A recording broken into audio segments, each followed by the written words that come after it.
selamat pagi. Gimana nih kabarnya yang ada di rumah? Kami di sini akan membahas seputar organisasi bersama saya, Khairunisa Zahra, dan rekan saya, Tasya Olivia. Nah, pada pagi hari ini kita bakal bahas topik apa ya kira-kira? Nah, kalian tahu gak sih topik yang lagi panas dibicarakan oleh anak siswa-siswi SMA sederajat tentang pengaruh organisasi terhadap nilai-nilai mereka untuk melanjutkan ke perguruan tinggi. Nah, kira-kira Kak Anis, kalau boleh tahu kelas berapa sih Kak Anis? Tapi sebelum itu kita dulu nggak sih yang perkenalan sama penonton yang ada di rumah? Halo semuanya, saya Khairunisa Zahra dari kelas A 11B. Dan saya Tasya Olivia, biasanya dipanggil Tasya dari kelas 11D.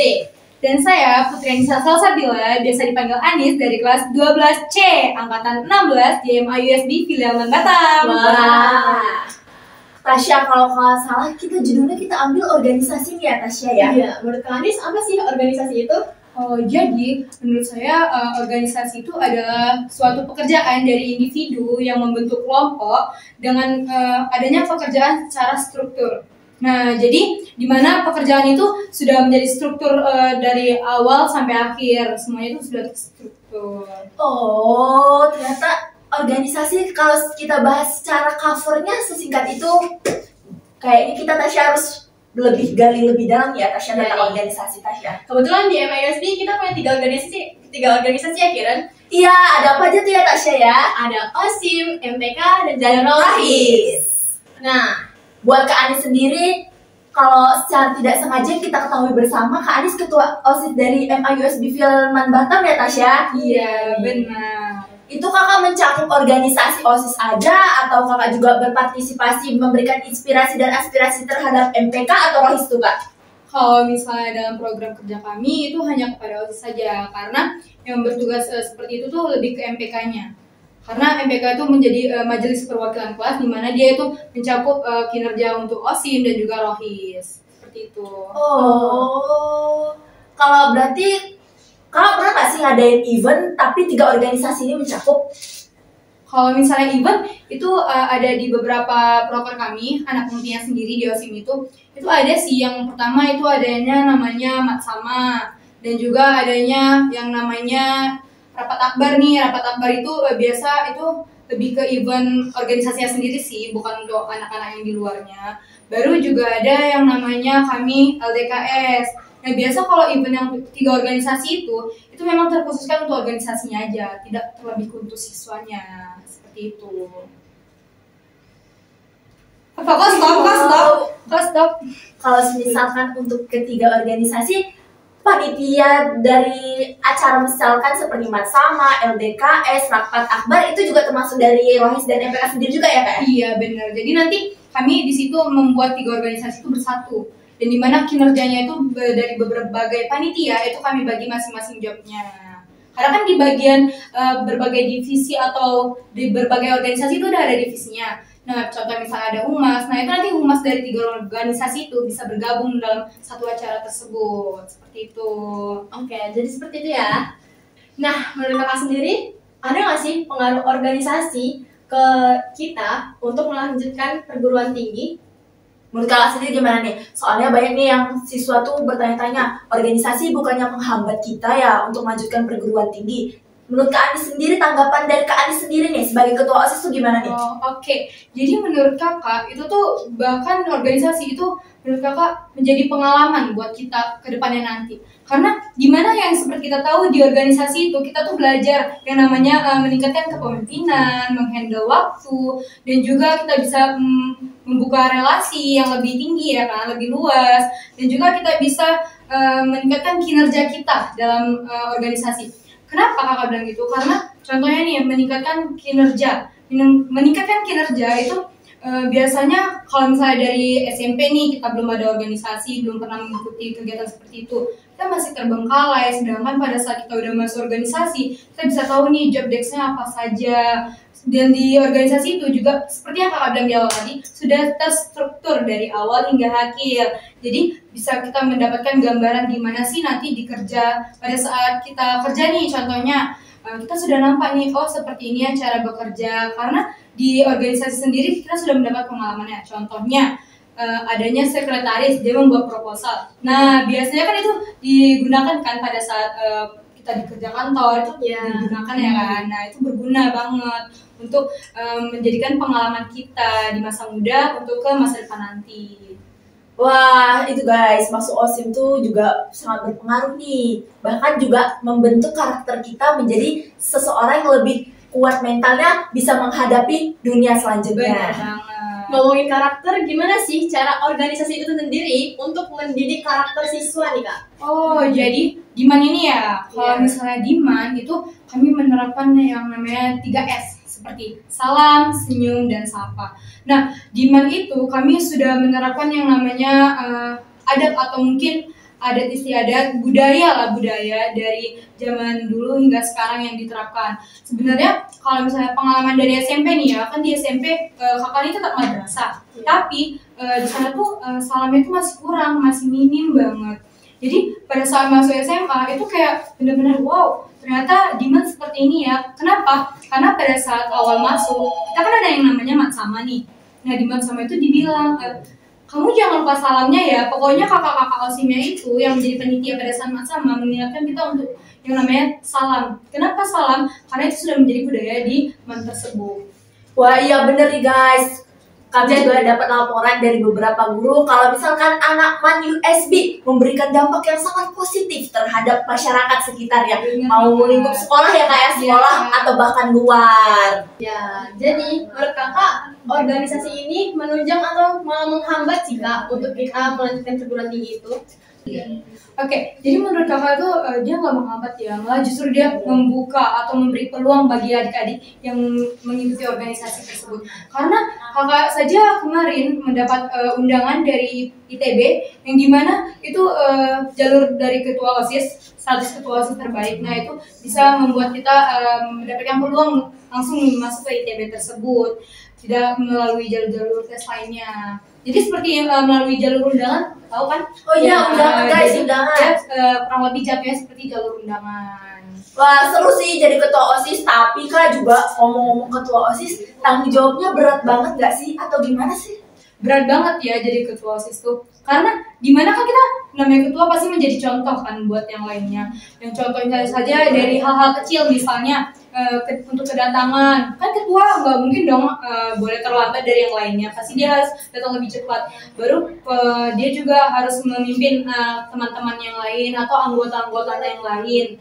Dan juga di mana pastinya setiap organisasi memiliki masalah internalnya masing-masing. Nah itu ketua juga harus menyelesaikan dengan cara yang baik tanpa memilih yang mana yang maksudnya kayak kita nggak boleh memihak pada siapapun, kita harus tetap di tengah. Nah itu sebenarnya berat banget sih kalau menjadi ketua. Dari situ sangat berat kalau menurut kakak sendiri ya pengalaman. Nah di dalam organisasi Kak pasti ada kan yang berbeda pendapat nih. Iya yang gak kontras pemikirannya sama kita ya Tasya ya. Itu yang pemikirannya tuh bertolak belakang banget nih. atau bahkan itu gimana sih Kak? Nah selanjutnya kita bisa juga yang melakukan namanya pertimbangan mediasi, di mana kita tuh memerlukan pihak ketiga. Contohnya aja mungkin kita membutuhkan pembina kita dalam menyelesaikan masalah tersebut. Wah, berarti kita kalau setiap ada permasalahan butuhnya problem solving ya Kak Ernest ya. Nah, menurut para Gen Z zaman sekarang, organisasi itu kayak cuma sekedar babu sekolah ya Tasya ya. Padahal kita tidak menjadi babu sekolah, tapi di sini kita menjadi seorang yang lebih kuat mentalnya, kuat raganya dan Bertanggung jawab atas tugas-tugas yang telah diberikan kepada kita. Karena kita tidak bisa melepas tanggung jawab begitu saja. Dari Kak Anis sendiri, gimana sih menurut Kak Anis dan pendapat Kak Anis terhadap anggota OSIS yang tidak memegang tanggung jawabnya tuh dengan benar atau bahkan menyepelekannya Kak Anis tuh gimana tuh? Oh, jadi kalau misalnya ada anggota seperti itu ya. Nah, kalau misalnya dari kami pastinya kita melakukan yang namanya evaluasi. Di mana itu bakal kita lakuin kalau di Osiman itu melakukan evaluasi di tiap bulannya. Jadi nanti ada yang namanya rapat evaluasi di mana kan tiap divisi itu memiliki yang namanya kadif. Kadif itu adalah Kadif itu apa tuh Kak? Kepala divisi. Kepala divisi. Nah, kepala divisi. Jadi nanti pada saat rapat evaluasi itu dipimpin oleh ketua OSIS dan nanti disampaikan tuh gimana sih perkembangan proker dari tiap divisi. Misalnya dari kami tuh ada yang namanya Belnek, bela negara. Nah, misalnya dari Belnek itu nanti ada kadifnya. Kadifnya itu yang menyampaikan, oh kami di sini pernah mengalami permasalahan seperti ini. Nah, nanti di mana kan udah disampaikan, berarti membutuhkan yang namanya evaluasi. Di situ juga kita menyampaikan evaluasi tersebut. Oh, ternyata anak OSIS ini juga struktur ya Tasya ya. Iya. Tapi gimana sih menurut Kak Anis kalau dibicarakan dari awal tadi, OSIS anak mendua ini kan punya 3 organisasi. Iya. Gimana kalau ketiga ini saling bertengkar nih Kak? Ya, solusinya gimana sih Kak? Oh, kalau misalnya dari 3 nih ya, nah itu tuh pernah kan juga kejadian nih kalau di organisasi MAN. Antara apa dan apa Kak? Emang boleh kita ceritain itu? Enggak, misalnya itu jangan usah diceritain. Kayak Gimana sekedar misalnya. Oh, berarti ulang lah ya maksudnya. Berarti turun ulang banyak yang itu. Ya, apa aja lah. Dari ngomong. Oke. Maaf ya Kak. Udah ya. Nah, gimana nih Kak?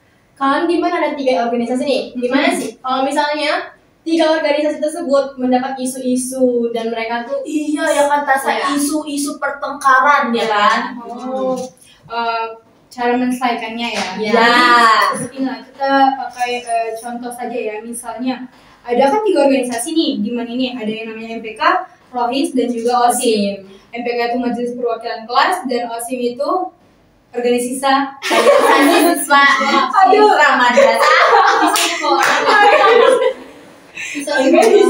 Kan OSIS beda kan ya? organisasi sisa. Organisasi. Berarti kita benar di bawah. Ya maaf lah.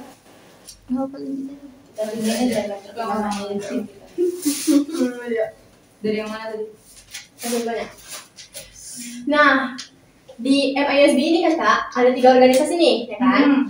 Nah, kalau misalnya 3 organisasi ini mendapat isu-isu nih, gimana nih? Misalnya Isu-isu dalam pertengkaran, Iya. keselekan antara satu anggota dengan anggota lainnya. atau bahkan ada yang adu domba. Waduh, Misalnya. ngeri banget ya Tasya adu domba. Jadi bagaimana nih cara menyelesaikan permasalahan tersebut? Jadi waktu kita pakai aja nih contoh misalnya dari kan ada 3 organisasi nih, di mana itu ada yang pertama MPK, ada Rohis dan ada OSIM. Di mana programnya OSIM nih contohnya ada yang menjaga parkiran di tiap paginya. Itu tuh tugasnya sebenarnya bukan tukang parkir, tapi di mana kita hanya meluruskan anak-anak. Kan kalau misalnya nggak ada yang jaga kan itu biasa berantakan gitu aja kan. Jadi udah tahu parkiran kita tuh tidak terlalu memadai. Jadi di mana kita harus menyesuaikan. Dari situ anak OSIM itu membantu. Nah misalnya ada dari organisasi Rohis nih tiba-tiba bilang, tukang parkir tolong dong angkatin motor aku. Kan itu nggak enak banget kan? Iya, nggak enak banget. Dimana yang padahal kita ingin membantu mereka, tapi malah kita dikata-katain seperti itu. Parah banget sih ini. Nah, jadi gimana itu ya caranya? Kakak tuh pernah, kakak nih pasti akan membicarakan dulu kepada ketuanya. Kami bilang, kenapa anggota kamu berkata seperti itu kepada anggota saya?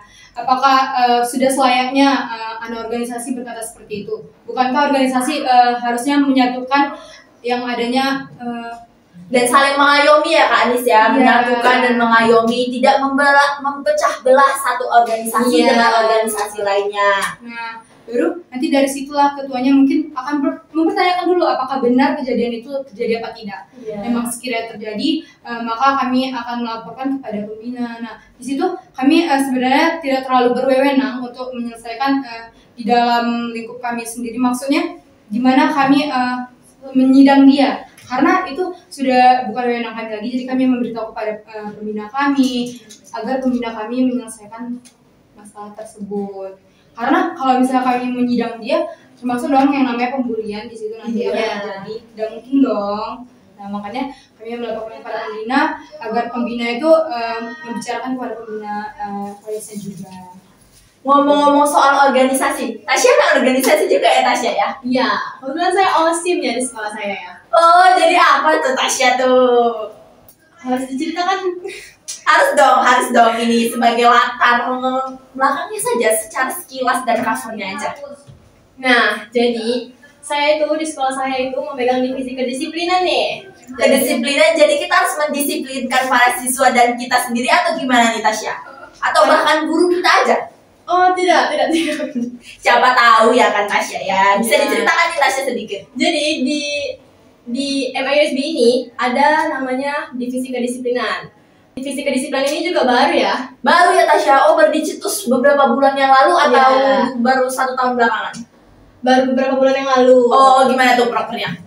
Nah, jadi di divisi kedisiplinan ini ada beberapa anggota kan. Nah, kami tuh untuk mendisiplinkan siswa guys. Tapi bukan hanya siswa, dari diri kami dulu, dari diri kami sendiri. Gitu Kirun. Wah, berarti dari diri kita sendiri dulu, baru kita mendisiplinkan orang lain. Iya. Nah, kalau misalnya kita sebagai anggota OSIM ya Kak ya, kalau misalnya kita dipanggil untuk menyelesaikan organisasi kita dulu karena besoknya ada event, namun di kelas itu ada guru mungkin yang tidak suka. Iya. Itu gimana sih tanggapan Kak Anis sebagai ketua yang menghadapi sikap guru yang istilahnya tidak terlalu suka melihat anak organisasi banyak dispensasinya? Kalau misalnya ngomongin tentang perizinan ya, sebenarnya memang agak susah kalau di sekolah. Karena di mana juga kita kan sekolah yang namanya kita mencari ilmu nih. Pastinya juga kita yang namanya guru itu sabar. Ngeblank. Yang namanya guru itu menginginkan kita sebagai anak murid untuk mendapatkan nilai yang lebih baik, Lebih fokus ke pendidikannya.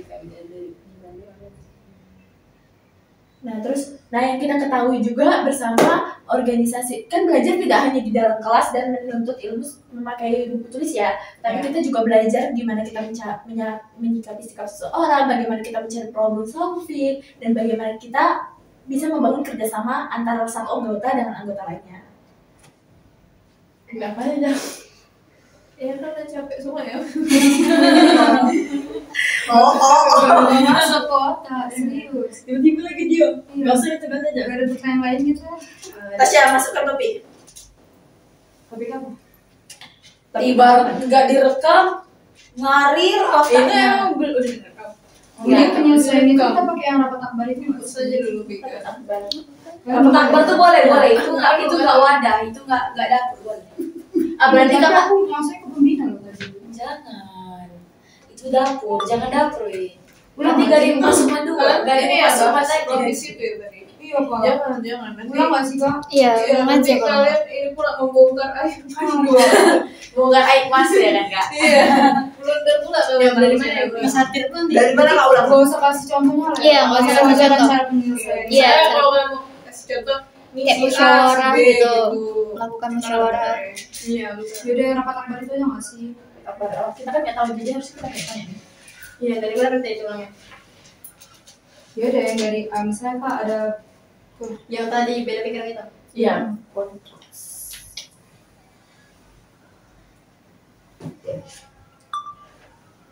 Nah, seperti yang kita ketahui nih kak, di Man 2 Batam itu ada 3 organisasi nih, ada MPK, Rohis, dan juga OSIM.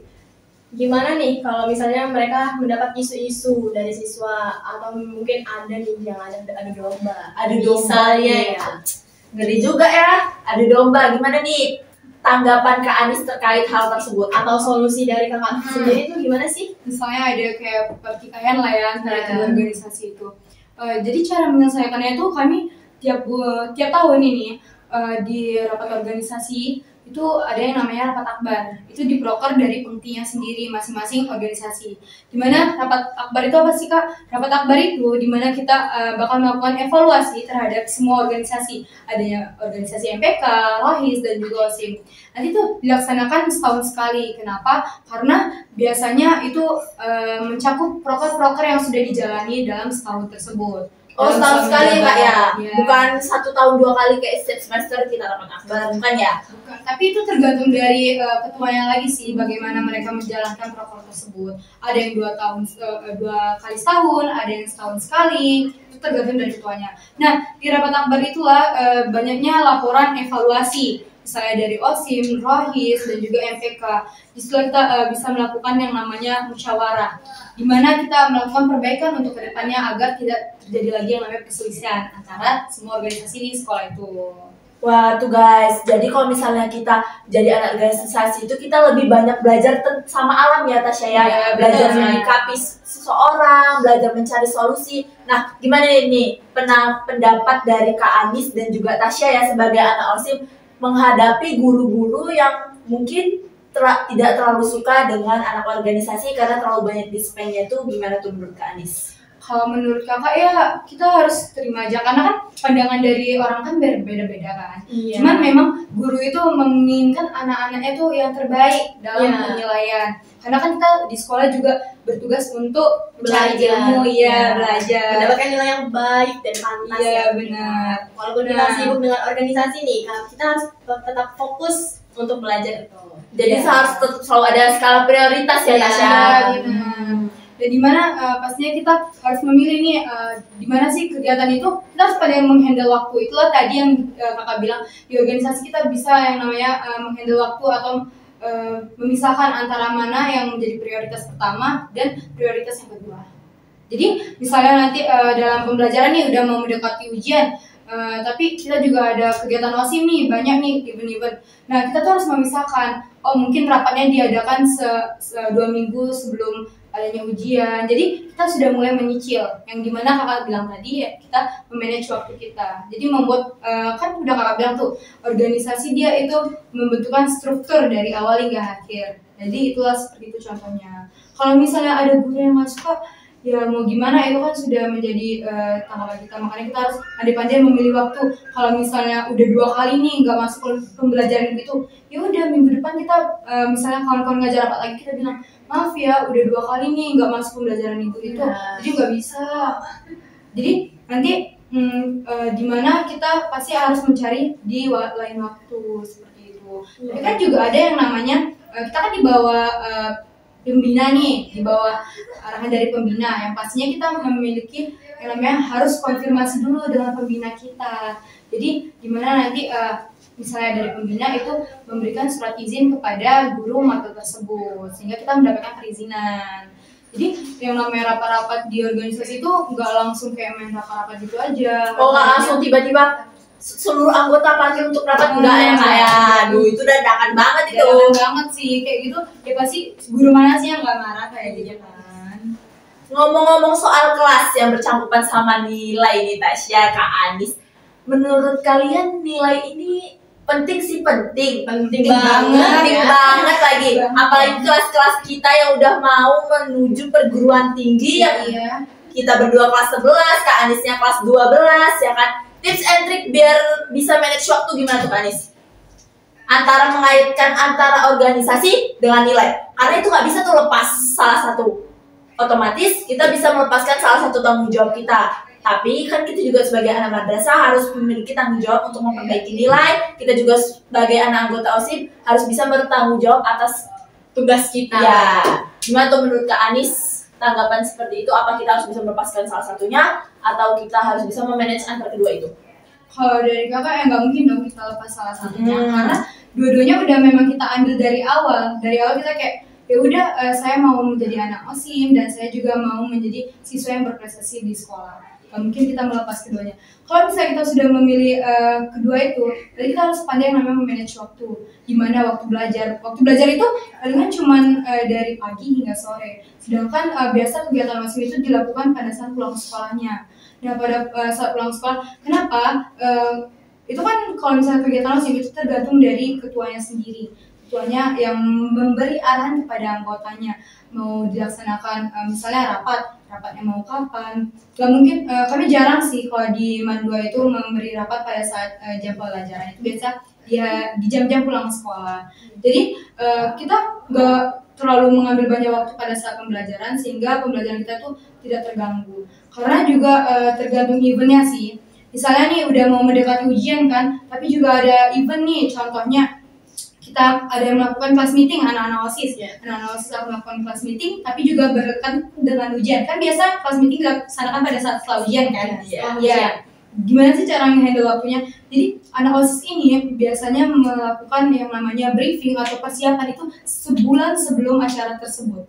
Jadi pada saat udah mendekati ujian, anak OSIS itu tidak boleh lagi yang namanya terhambat kegiatannya untuk pembelajarannya. Jadi sebulan sudah diselesaikan, barulah nanti pada saat mendekati eventnya dia sudah menyelesaikan, tidak perlu lagi yang mempersiapkan pada saat ujian. Jadi waktu ujiannya tidak terganggu. Ya seperti itu. Nah, bagaimana menurut kakak nih anggota organisasi. Kan ada yang dari SMP-nya nggak ikut organisasi ya kan, jadi belum ada nih keterampilan dia di situ untuk berkomunikasi dengan seseorang, bersosialisasi. Gimana sih sebagai ketua untuk mencontohkan kepada mereka bahwasannya gini loh cara biar bisa kita berkomunikasi dengan baik, berorganisasi dengan baik, bahkan bersosialisasi dengan baik. Itu gimana Kak? Oke, jadi kakak membuka yang namanya komunikasi terbuka seperti yang kakak bilang tadi. Karena di mana ada organisasi ini memang harus memiliki jiwa-jiwa ekstrovertnya. Misalnya kalau misalnya tadi yang Kirin bilang kan itu gimana Kak menanggapi anak-anak yang jiwanya introvert lah ya bisa dibilang kan. Nah itu berarti antara kita yang harus menyesuaikan kepada dia dan dia juga harus menyesuaikan kepada kita. Seperti itu. Karena dimana yang pastinya kalau misalnya kita tidak bisa menyesuaikan diri kita kepada orang lain pasti tidak akan merasakan kenyamanan dong di situ. Nah, jadi itu tadi kembali kepada diri sendiri, bagaimana kita menyikapi orang lain dalam berkomunikasi dan juga berinteraksi. Nah, ada nggak nih Kak Anis sepatah dua patah kata quotes of the day buat para calon anggota ketua OSIS dan para anggota OSIS di luar sana biar lebih semangat ya untuk menjalankan periode berikutnya atau bahkan. Oke, jadi berarti kakak nih kasih kata-kata penyemangat lah ya. Iya benar Kak Anis, biar mereka lebih aku harus lebih baik dari tahun ini. Kakak sini kata-kata penyemangatnya. Kegagalan bukanlah akhir, tetapi suatu pembelajaran yang berharga menuju kesuksesan. Paham ya guys ya, paham. Nah, terima kasih Kak Anis sudah menjadi narasumber kita, udah sharing ngopi ya kan. Iya, makasih juga atas informasi-informasinya ya. Ya itu sangat penting dan berdaging guys, menurut saya tuh sangat berdaging karena kita juga sama-sama organisasi ya. Oke. Terima kasih juga buat Nisa dan buat Tasya sudah menyambut kakak dengan sangat ceria sehingga podcast kita pada hari ini berjalan dengan lancar. Alhamdulillah. Terima kasih juga kami ucapkan kepada podcast Madani yang diselenggarakan oleh Kementerian Agama yang memberikan kesempatan kita sebagai siswa MIUSD untuk bisa berbincang-bincang hangat di pagi hari ini. Jangan lupa juga buat subscribe Kementerian Agama dan follow IG-nya di Kemenak Kota Batam. kalau kalian mau mampir ke MIUSB bisa loh lihat dari Instagram ya. Jangan lupa untuk dikunjungi dan dikepoin ya guys. Atau kemana Tasya? Atau pribadi kita nggak sih? Aduh, boleh. Agam Kak. Kalau aku ada dua ya guys ya. Yang pertama Kazra, yang kedua Khairul. Banyak banget ya. Yang ada biar lebih struktur. Kalau kalian mau tahu apa aja isi dari kedua Instagram tersebut bisa nih dicek. Kalau dari Kak Anis apa nih? Dari kakak nama IG-nya agak sulit sih. Dia kita aja ya. PTRNSBLLA. Putri Anissa Salsabila. Kalau dari Kak Tasya? Kalau dari saya sendiri, Tasya Olivia, double I, double A. Oke. Ngomong-ngomong tadi udah seputar organisasi, bisa nggak sih ini kita promosiin juga Instagram organisasi kita? Aduh boleh dibuka Kak? Boleh dibuka? Boleh dibuka Kak? Aduh apa ya namanya? Apa ya namanya? Osiman 2 nggak sih? Osiman 2 ya? Oke guys, kita lihat ya Osiman 2. Oh ini dia. Jangan lupa di follow ya guys ya Osiman 2 nih. Kami udah nyampe 5.676. Dan jangan lupa follow Kementerian Agama Kota Batam. Benar, kalian wajib follow. Ini guys, Biar sudah nggak ada ada informasi ya guys. Nah, ini sudah ada 3.966. Tanggung jadi 4.000 ya guys ya. Kalau bisa sampai 5.000, 6.000 sampai 10.000. Dukung kami selalu dan dukung Kementerian Agama Kota Batam untuk menjadi lebih sukses, lebih berkembang dan lebih maju untuk partisipasi dalam Indonesia Emas 2045. Amin. Dari saya sendiri, Hoyunisa Zahro dan Saya Tasya Olivia. sebelum ditutup perbincangan hangat hari ini, saya ada pantun. Mau dengar? Apa tuh? Bu Dina membeli bonsai. Cakep. Lalu duduk makan stroberi. Cakep. Semua telah usai. Waktunya kami bertiga undur diri. Assalamualaikum warahmatullahi wabarakatuh.